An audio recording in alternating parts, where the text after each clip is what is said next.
Who's out there? Oh, here for the extraction series? Alright, got it. Be out there in a moment to go over the game plan. Alright, everybody. Welcome to the first ever episode of the Extraction Review series. I'm going to be reviewing a game that's really spearheaded the genre, Escape From Tarkov. This is a game that I've spent thousands of hours in. I've been KS'd to the legs too many times. I've been exfilled camp. I've been through the ringer. And I also organized this video into 10 chapters, and I'll be ending the video with my personal opinions and extraction review. Hope you guys enjoy. Let's get inside. The lore of Escape From Tarkov is actually very in-depth and spans multiple games and books. It's going to take a whole video to go into those details, which I plan on making, so for now I'm just going to give you the quick version. Tarkov takes place between the years of 2015 and 2026 in a fictional city in the northwest region of Russia.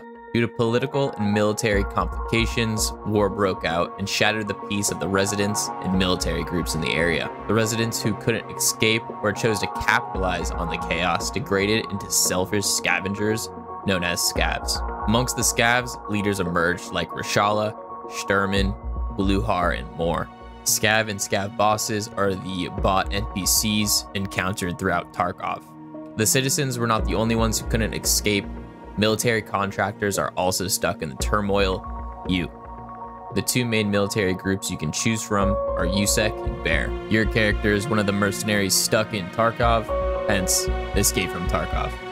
The goal is to build relations with the key figures in the area, like Therapist, Prapper, the recently added Lighthouse Keeper, and more.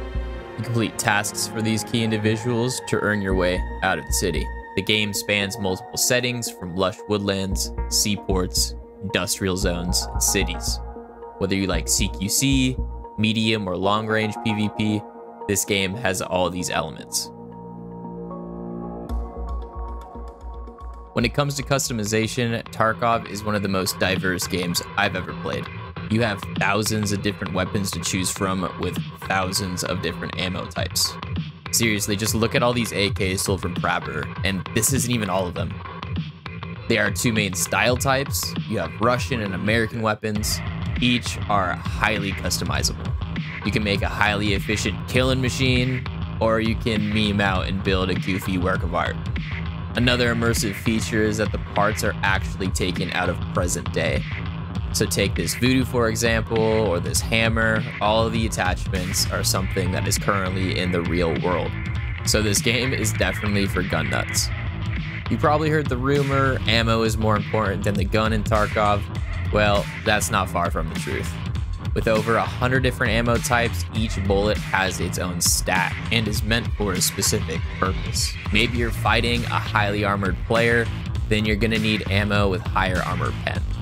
Maybe you're fighting a scav with no armor. The fleshy bullets with fragmentation are then your ideal ammo choice. Maybe you're trying to do a little mix and match.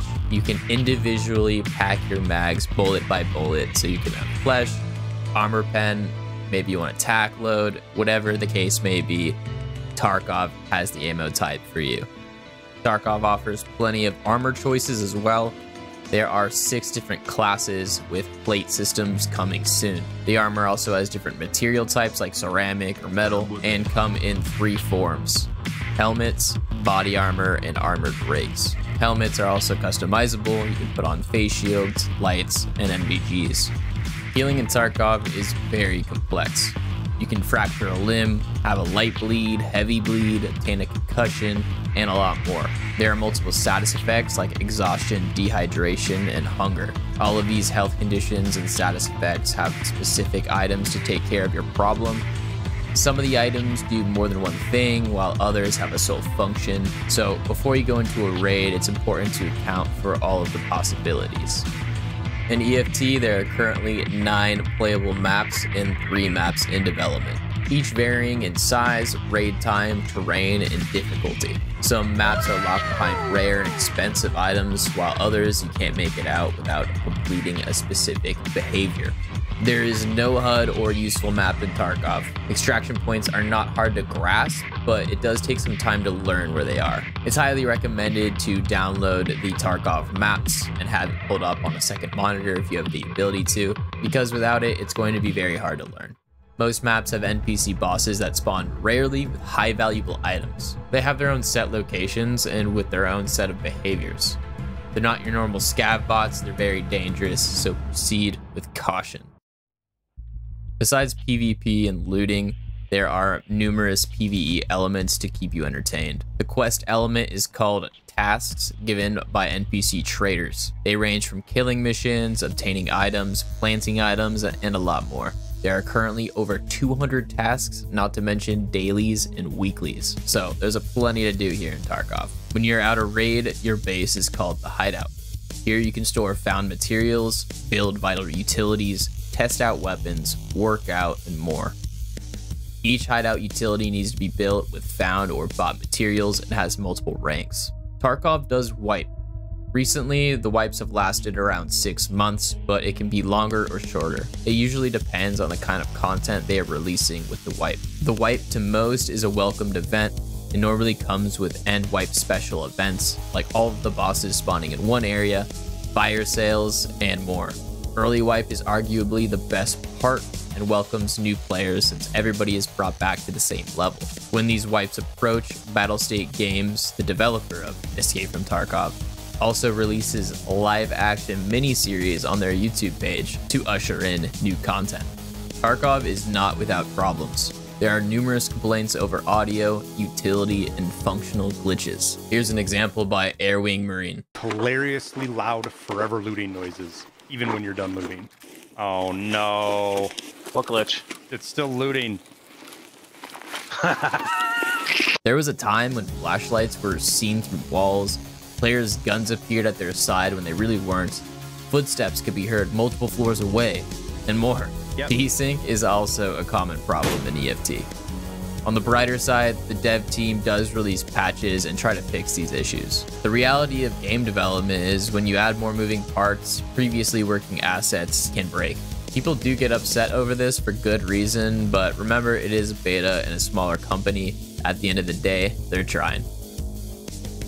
Tarkov for the most part is growing. Based on this table of estimated monthly average daily players, the average player count is increasing. If you look at the months where the game wiped, like July 2022 and January 2023, there was an increase in around 160,000 players. Roadmaps have been released showing new maps, map expansions, and more. One of the most anticipated Tarkov expansions is Arena.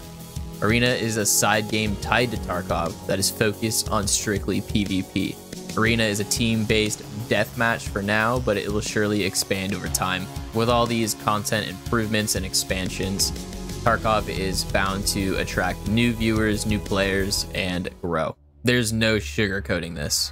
One of the biggest problems Tarkov players come across is cheating. The famous video, "The Wiggle That Killed Tarkov," shows just how bad cheating has become. Some players report 60% of their raids have hackers in it.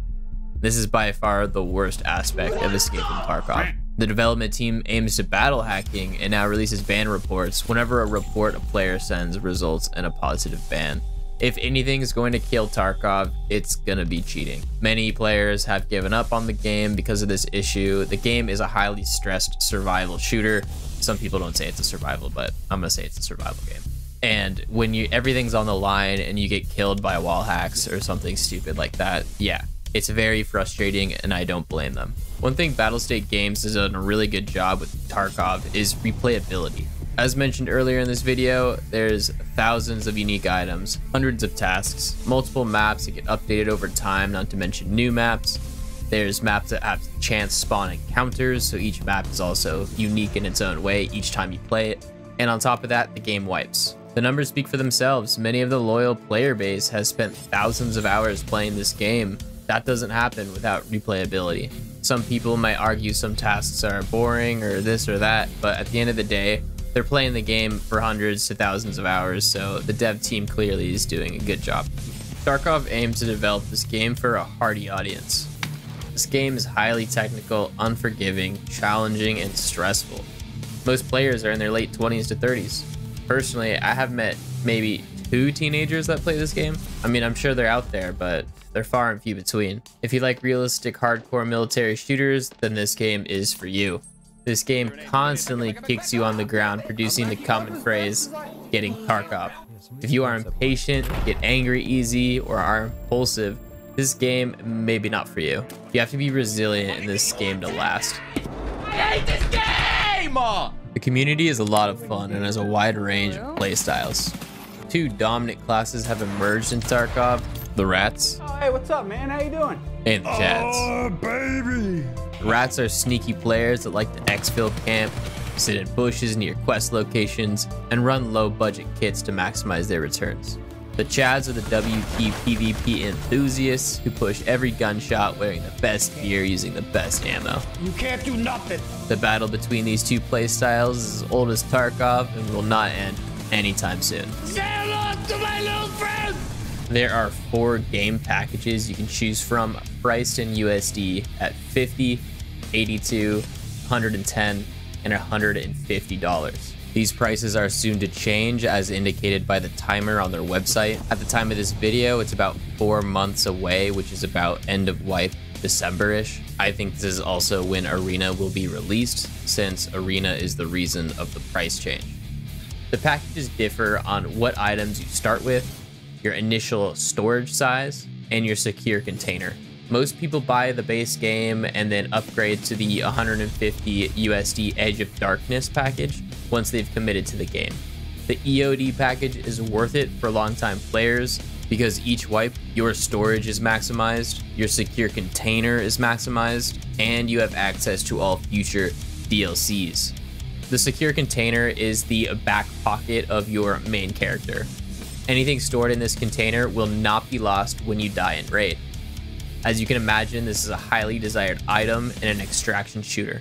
If you get committed and you're going to spend hundreds to thousands of hours in this game, EOD is definitely worth it. Here's some of my pros and cons to Tarkov. For the pros, there's growth, there's a large amount of content, replayability, customizability, and a future. The cons, there's a steep learning curve. It's unforgiving and it can be pricey. Also, if bugs and glitches and people hacking really get on your nerve, then, you know, that's a big deal. You know, another thing to note is sometimes it takes a while to get into a match. If you're looking for like quick, like I'm in a game, I'm out of a game, I died, oh, I'm back in a game, like this game, it's not that fast. It takes around 5 minutes to get into a match on average, and sometimes it even takes 10+ minutes when it's really bad. That's normally only around the start of the wipe though. As wipe goes on, the servers do lighten up and it's not that bad. I would currently rate this game an 8 out of 10 at the moment. If they were able to fix the cheating, the bugs, and all that, I would rate it at a 9. There's really not much more I want from an extraction shooter. Thanks for watching. I'll catch you back at the kill cam. See ya.